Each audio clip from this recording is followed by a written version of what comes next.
Yesterday we went through a few suttas, and tonight we come to sutta number 22.95 in the Kanda Samyutta. On a certain occasion, the Exalted One was staying at Ayodhya on the bank of the river Ganges.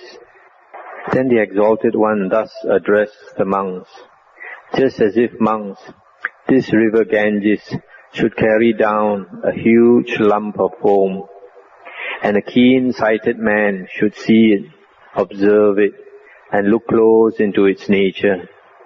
So seeing it, observing it, and looking close into its nature, he would find it empty, he would find it unsubstantial, he would find it without essence.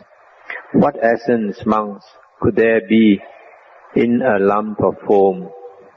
Even so, monks, whatsoever body, be it past, future or present, far or near, etc., which a monk sees, observes, and looks close into its nature, he so seeing, observing, and looking close into the nature of it, would find it empty, he would find it unsubstantial, he would find it without essence. What essence, monks, could there be in a body? I'll just stop here for a moment to comment. Here the Buddha is using the simile of a lump of foam to a body. I think I might have mentioned it yesterday.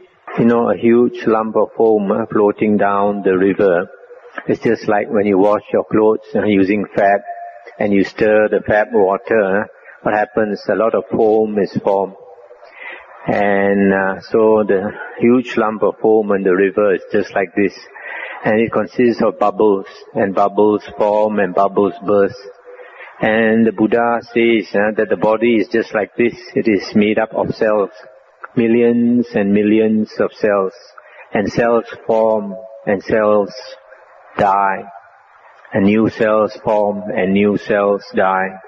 And every 7 years, all the cells in your body totally change every 7 years.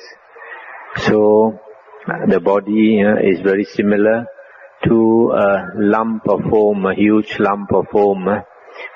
These cells are changing all the time. So, there is no core in our body, just these cells changing all the time. And the Buddha continues, suppose monks, in autumn time, when the sky god rains down big drops, a bubble rises on the water and straightway bursts, and a keen-sighted man should see it, observe it, look close into its nature.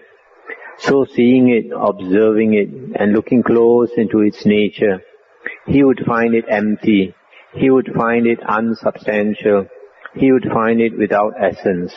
What essence, monks, could there be in a bubble on the water? Even so, monks, whatsoever feeling, be it past, future or present, be it far or near, a monk sees, he finds it without essence.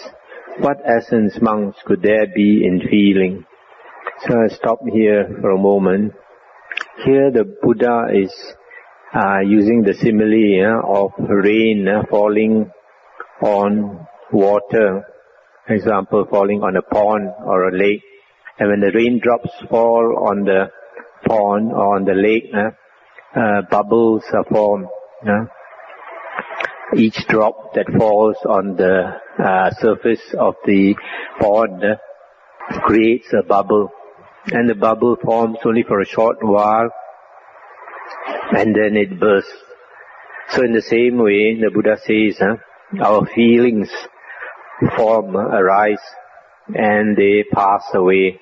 So our feelings are like the bubble that are formed by the raindrops on the water. It lasts only for a short while, and it ceases. So the sutta continues, just as if monks, in the last month of the dry season, at high noontide, there should be a mirage, and a keen-sighted man should see it, observe it, and look close into the nature of it. So observing it, he would find it to be without essence. What essence, monks, could there be in a mirage? So it is likewise with any perception. I stop here for a moment. So perception is likened to a mirage.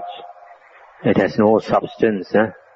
Just for example, a man dying of thirst and hunger in the desert, hasn't eaten for many days, hasn't drank for several days, and he's walking about, he's getting delirious from the heat, and he imagines he sees a mirage, or he sees a mirage and he imagines he sees an oasis, and he walks nearer and nearer, and when he arrives, he finds there is no oasis, it was just a mirage, something created by the mind.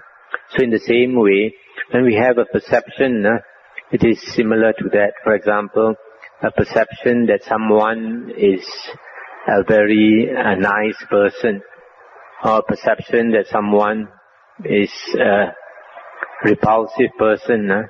It is all subjective. You may find a certain person repulsive, but he may be very nice to another person. Or you may find a certain person very attractive, but he may be repulsive to another person. So it is all very subjective. There is not much basis. There is no real essence in your perception. And the Buddha continues, again, monks, suppose a man should roam about in need of hardwood, searching for hardwood, looking for hardwood, and taking a sharp axe should enter a forest. There he sees a mighty plantain trunk or banana plant, straight up, new grown, of towering height. He cuts it down at the root. Having cut it down at the root, he chops it off at the top.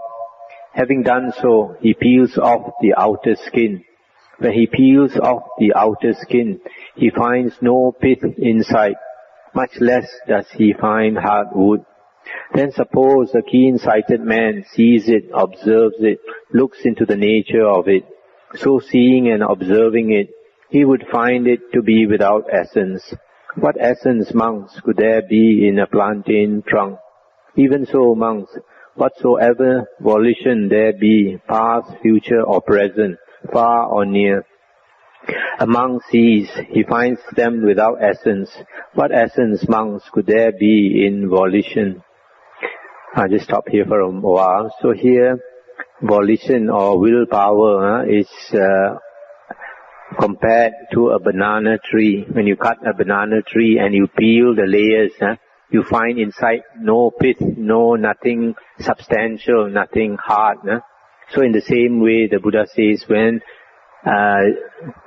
volition is exercised, when a decision is made, we imagine there is a person inside that makes that decision, but the Buddha says there is no such person.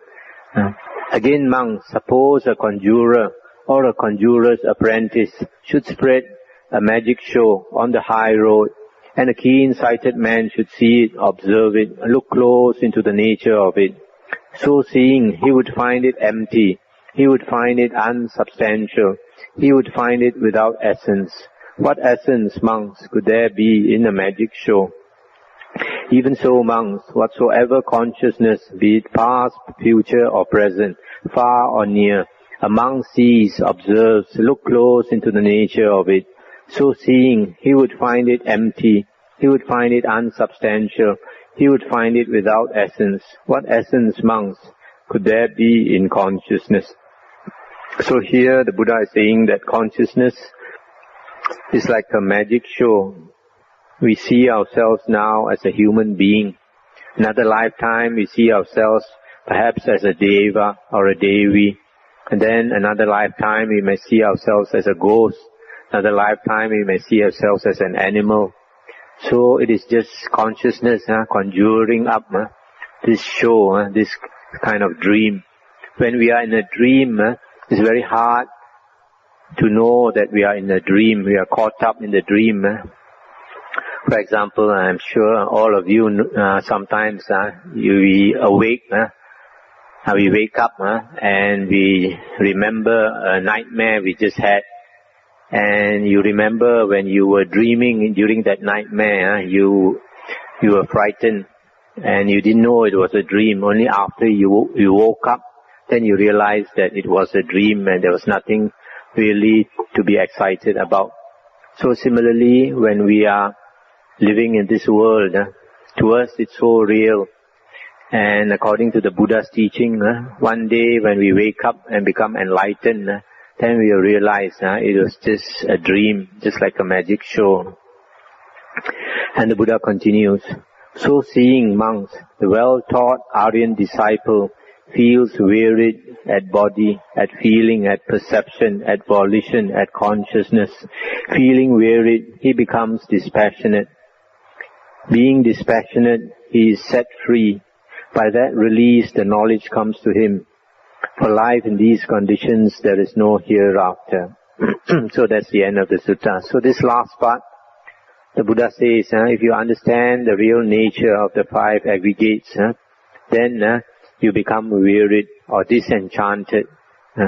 And no more enchanted, attracted by the 5 aggregates. You become dispassionate and you release, you let go of your attachments, and then from that you attain liberation.